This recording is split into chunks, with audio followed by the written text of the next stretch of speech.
the original barber, shouting out my homegirl. I mean, come on, it doesn't even get better than this. La Bruja! Bruja, bruja, pero brujita. Bruja, bruja, pero brujita.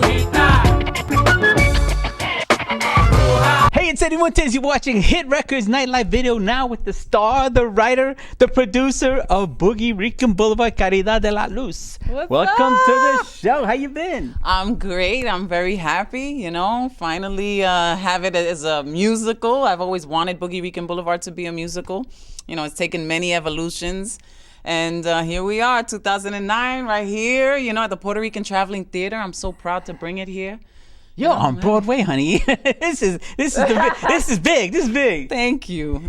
So how was the transition from, again, we actually saw Boogie Rican Boulevard, the original version of it. As a one-woman show. One-woman show, and you did a tremendous job with that. Thank you.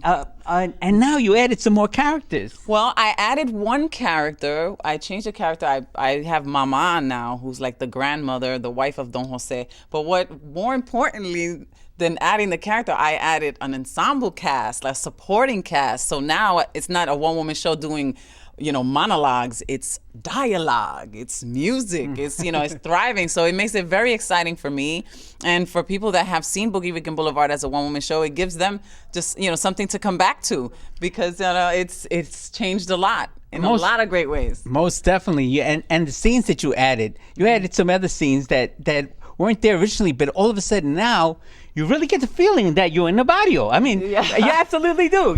I had to wear my bodeguero outfit on so I could feel the part. Cool. Yeah, I mean, this is awesome. It's really homey. It's humble. It's who we are. It's how we are. What was the hardest part of now making the transition from the Boulevard to the musical? Wow, the hardest part.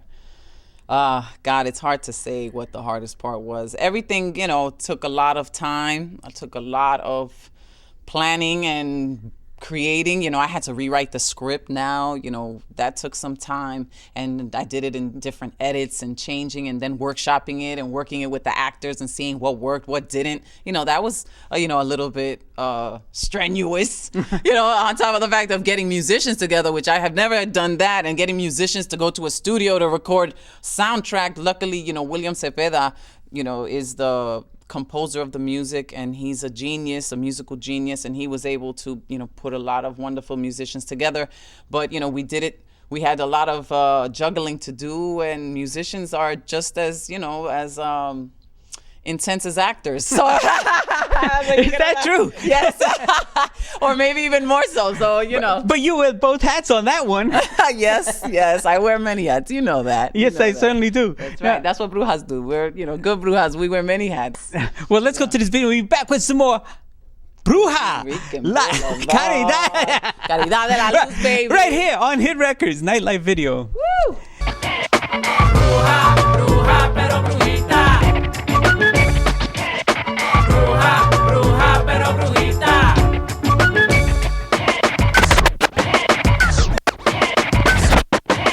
See people cry for me like I'm a Vita Perón. I'm not welcome in the White House like Lolita LeBron. If you catch me on the dance floor, it's Brujitas Chacon. All the maid Italians call me La Capone. I'm mobile, Puerto Rican, Catherine Zeta-Jones. People drop the phone, I roam in their Verizon. Effects are longer lasting than the spillage at Chernobyl. Hit Records Nightlife Video. Everyone is in the house. Caridad is in the house.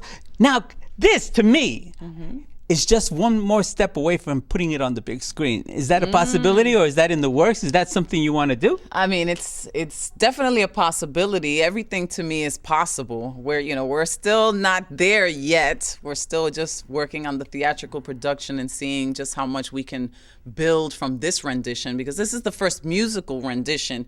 But we definitely would like to, see it go to Broadway and see it really bigger and better and, all of that good stuff. And then after that, we can talk about making it a movie or whatever. Some people are like, what about a sitcom or whatever? Who knows? I'm not sure, but sitcom would be nice. That would be that's something that hasn't been around since Chico and the Man for the Hispanic community. That's right. That's a long time, man. I'm definitely open and exploring things that have never been done or haven't been done in a while. I mean, I have never seen a one-woman show meet a musical before, so I was really happy about bringing something like that to life. I like to challenge myself. I get easily bored, so I want to make sure that I stay pushing the envelope.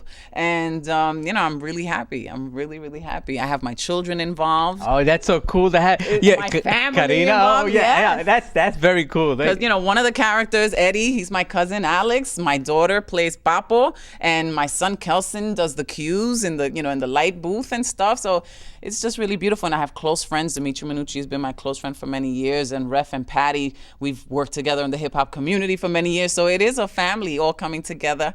And you could feel that. Oh, you definitely do. When you come to see the show, you feel the family, you feel the love, and that's really what I pride in most. One of the things I did mention when I interviewed some of the cast members, that when you see the bodega, all of a sudden you see the elements around it. You'll never see a chair though. You'll never see a chair. Unless they're playing dominoes, of course. But you always see the characters. It's funny. Like when I was growing up, I met a lot of these characters somewhere along the way. That's right. Every single one, every single character that you see on this stage, you've known them at one time in your life or another. Absolutely. And it may have even been you. Well, I don't want to admit anything, but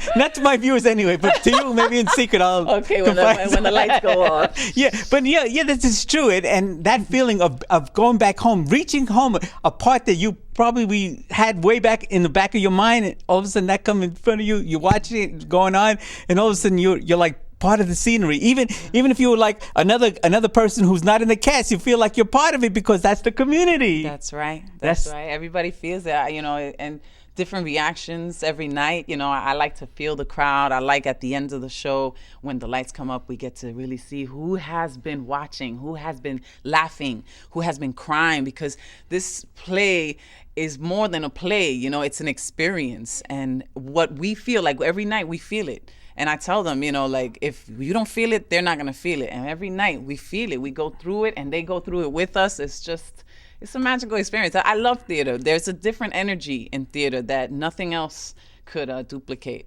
That's true. You go do a movie, you're over, it's done. Yeah, it's that's gone. right. If one time it's done, and that's what it lives like that forever. But in theater, every night is magic. Every night is something, and never is there one night exactly the same. So it's really sweet. Well, that's so cool. Now, since you get bored easy, are you on pencil and paper constantly for other ideas and new things coming up? Yeah, absolutely. I always have my journal. I always have my mind cranking. I'm a creative person. Creativity is healing to me, and that's how I work out my frustrations, work out whatever in my life. That's how I just breathe. It's through art. Expression. Yes, and I recommend it to everybody. And I mean, that's part of my activism work, is the things that I do with the youth is definitely rooted in self-expression, because it worked for me. It took me, if it weren't for my great-grandmother teaching me spoken word, where would I be? It's something that she gave me as a gift and passed on to me, even though she couldn't read or write. And now I have the opportunity to share that gift, and it's very special. Share with the world. You touch everybody with this play. You definitely touch a lot of hearts. And I tell people about this. They got to come and see this. You got to come and see Boogie Rican Boulevard at the Puerto Rican. You're gonna see some doo-wop. You're gonna see some hip hop. You're gonna see a little bit of everything. It's just so much fun. I can't even say it enough. And it's fun for us, And wow, I think my whole life has come into this play. Like every part of my life, things that I've seen throughout my life, things that I've experienced personally, or I've seen, working in the Bronx and Hunts Point as a community organizer, things that I saw, growing up in PS 100, and, things that I saw growing up in, Lower East Side. It's all comes together. And people ask me, is Boogie Rican Boulevard like a real boulevard? Can I actually find Boogie Rican Boulevard? And I like to tell people that Boogie Rican Boulevard is like the Bermuda Triangle. You don't know that you're there until you're there and you get sucked in, we got to go to Google Maps and just put it in. It's like what happens. You're going to see my face like. That's so cool. Well, listen, Caridad. It's a pleasure to have you on the Thank show. you. Anytime. I'm this serious. Whenever you really do anything new, whether it's picking up a pencil and paper and saying, "Hey, Eddie, I got an idea," or anything like that, I want to see it first right here on Hit you, Records Eddie. Nightlife Video. Is that a bet? That's a bet, Eddie. You got that. You got- you know, Eddie's. There's a part in here. Your name is in this play right here. I know. You're the playboy of the play, Eddie. Lots of love. That was the part I didn't want to tell you about, but now you tell everybody. Yes, that was me. Hits only.